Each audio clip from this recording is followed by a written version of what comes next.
Ó, já coloquei as bananas, a maçã. Vou colocar 4 colheres de leite desnatado.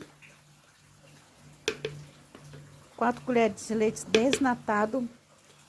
E vou colocar mais 4 colheres de aveia. 2, 3, opa, 4. E aí,